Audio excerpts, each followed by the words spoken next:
Antayin natin yung bakla. Yung isa may kinakausap. Gutom na kami. Ayan, on the way tayo sa sa kainan. Since gutom tayo, kakain muna tayo ngayon.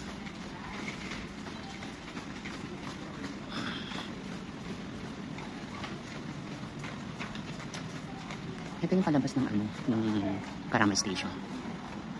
Going to Julie's, Tita Julie's restaurant. Yung eat all you can na na buffet, doon tayo pupunta. Ito yung nakaputi si Josean, si Melchor, nakaiting. So sila yung kasama ko for today's video. Siyempre kailangan laging kasama sila sa video natin. Yan, wala pang gaanong tao ngayon. Kasi hindi pa siya gaanong peak hours. Peak hour. Yung mga taong nakakasalubong natin papunta ng train yan. Tayo naman pababa tayo ng train. Then here, yan sa bandang kanan ko is yung main highway yan. Yan yung mga buses. Diba? Mga maingay dyan kasi nagbablog ako. So, mind your own business ba? Si ate may kausap si ate, may ka-chat. Marites lang, parang may inibit siyang boyfriend. Diyos. Isa pang ate ang ganda-ganda niya. Iyan, exit 1 tayo. Iyan, Bababa na tayo, malapit na tayo, bababa. Gagamit tayo ng escalator.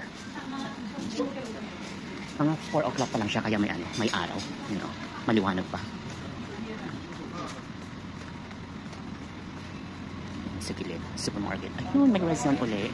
Nagbebenta sila ng Filipino foods yan.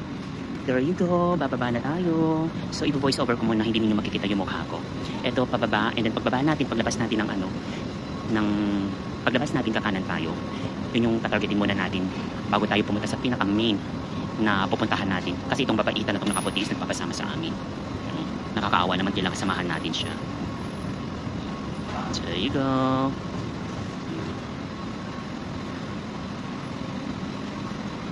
Dito na ulit tayo nakalabas na. Di ba maliwanag pa? Tawid?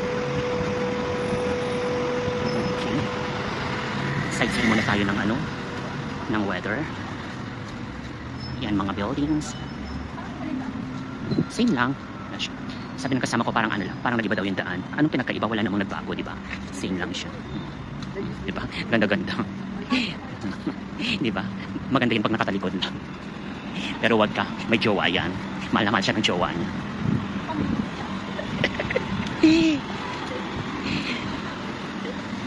Sila yung content ko ngayon. Dito, so, yan may tires exchange. Iyon, nakuha siya. Ito, hotel yan, Hotel Karama. Ito, na-vlog ko na to before. Paulit-ulit na lang. Always like this. So, dito sa sa buffet na to is 35 guys. 35 dirhams, Tita Julie's. Marami silang siniserve. Like, may pansit, may adobo, may isda, may mga sweets. Minsan may papaitan na paborito natin mga Ilocano. Yan. Eto na, malapit na tayo. Yan. So, for now, i-close ko muna yung video ko. See you later. Bye-bye. Sa tayo. Ito. Dito tayo kakain. Yan, di ba? Madami. So, dami. Yan. Since gutom na tayo, i-stop muna natin, kakain na muna tayo. Okay, bye guys.